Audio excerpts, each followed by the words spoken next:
Surviving on federal minimum wage is impossible. And no, I don't just mean uncomfortable. I don't mean you can't go on vacation. I mean the math breaks down before we even get to Netflix. Coffee, clothes, birthdays, pets, kids, retirement. One random car repair that's going to ruin your entire month. Here's the pain point. A lot of people struggling with money are told the same thing over and over again. You hear on YouTube a lot. Budget better.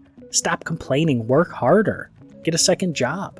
And sometimes personal finance advice is 100% helpful. But sometimes the budget isn't broken because the person is lazy. Sometimes the budget is broken because the paycheck is too small to survive on.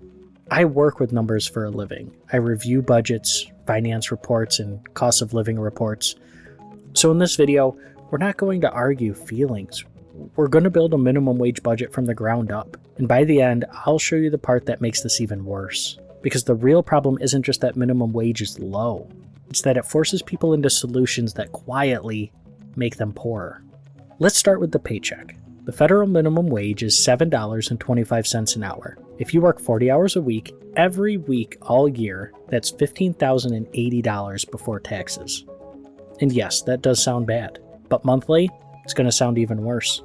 That's about $1,257 per month before anything comes out. And remember, this assumes perfect hours. No sick days, no cut shifts, no schedules getting changed, just perfect, clean, full-time work. And even then, Social Security and Medicare taxes are going to take another 7.5%.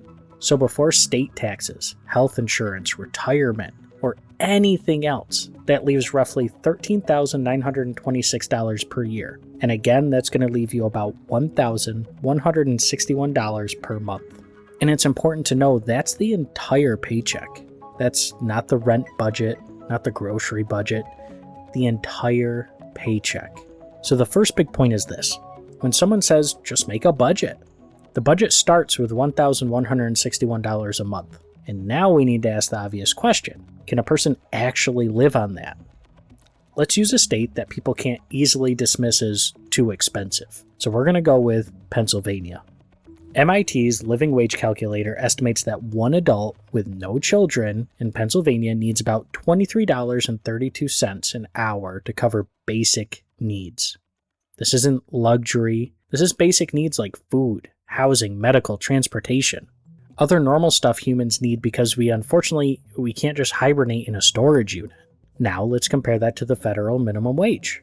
MIT says basic housing for one adult in Pennsylvania costs about $13,305 per year. That's about $1,109 per month. The minimum wage paycheck after payroll taxes was roughly $1,161 per month. So after housing and taxes, you have about $52 left for the entire month. And this is where the just budget better argument starts completely falling apart because we haven't bought in food yet. We haven't paid for gas, phone, medicine, laundry, clothes. We haven't paid for literally just being alive on a Tuesday. Now, someone might say, okay, then get a roommate. And truly, that may be the only option. But notice what just happened right there. We didn't prove minimum wage works. We proved it requires outside help, a roommate, family, public assistance, debt.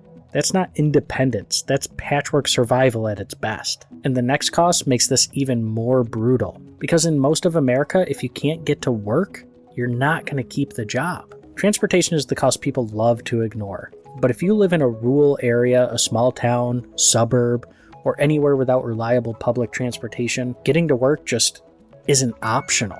It's the thing that lets the paycheck exist in the first place. MIT estimates transportation for one adult in Pennsylvania at about $8,385 per year. That's about $699 per month. And if you remember, we only had about $52 left. Add transportation, and just like that, we are now in the negative $647. And we still haven't eaten, and that's the part people miss. The person isn't broke because they bought the wrong kind of cereal, or they decided to go get coffee a couple times a week. They're broke before groceries even enter the chat. You don't have enough money to maintain the car, so the car gets worse. Then the car breaks, then you need a repair. You don't have any cash, so what do? You use a credit card. Then the credit card payment eats next month's paycheck. The one with only $52 left to spend. You're not just underpaid, you're paying interest for the privilege to stay employed at this point. This is why minimum wage doesn't just mean low income. It can mean unstable income. Because one normal problem can knock over an entire month or months. A flat tire, dentist appointment, prescriptions, childcare, a whack utility bill. None of those are luxury problems. Those are just Tuesday problems. And this brings us to the most important point in this video. The math doesn't fail because the person is bad with money. The math fails because the wage is below the cost of basic life. Now let's talk about the advice everyone loves giving. Oh, just work more hours. Get a second job. Okay, let's go ahead and test that. MIT estimates that one adult with no children in PA needs about $48,515 per year before taxes to cover basic needs. At $7.25 an hour, earning $48,515 would take about 6,692 hours per year. Now, if you go ahead and divide that by 52 weeks, that's about 129 hours per week. Those are work hours. In case you were wondering, there's only 168 hours in a week, leaving 39 hours for everything else. Crazy things like sleeping, cooking, showering, chores, seeing kids, being sick, or, just existing. Oh, and in case you're trying to do the math in your head, that means you could only sleep for about 5.5 hours every night with your remaining time. And that's if you just decide, I'm going to sleep at my job and totally eliminate my morning commute. So when someone says, just work more, what they're often saying is, give up your body, your time, and give up on your health. And somehow don't make any mistakes while completely exhausted. That's not a financial plan. That's a slow motion breakdown and mental health crisis waiting to happen, but with a nice name tag on it. And this is why the laziness argument just doesn't work. Because if the wage requires impossible hours, the worker is not the problem, the equation is. Now, to be fair, not every minimum wage worker is trying to live alone. Some, of course, are teenagers. Some live with their family. Some are just part-time. Some have another source of support. And of course, this is all true. But that doesn't save the wage. It actually kind of proves the point further, because the wage only works when someone else is helping pay for the life around it. And there are still hundreds of thousands of hourly workers at or below federal minimum wage. So this isn't just imaginary. It's not just a debate topic. It's a real paycheck attached to very real people. And here's the part that just doesn't get talked about enough. Being poor can actually be more expensive. And I know that sounds completely backwards, but let's really think about it. If you don't have cash, you can't buy in bulk. So groceries cost more per meal. If you don't have savings, a $400 repair becomes credit card debt. And if your credit is damaged, borrowing is going to cost you more. This is the trap. Minimum wage doesn't just leave people with less money. It often pushes them into more expensive choices, not because they're dumb, not because they're lazy, because the cheaper choice usually requires money up front. So when people say poor people make bad financial choices, sometimes what they're really seeing is this. People with no cushion are forced into the most expensive version of life.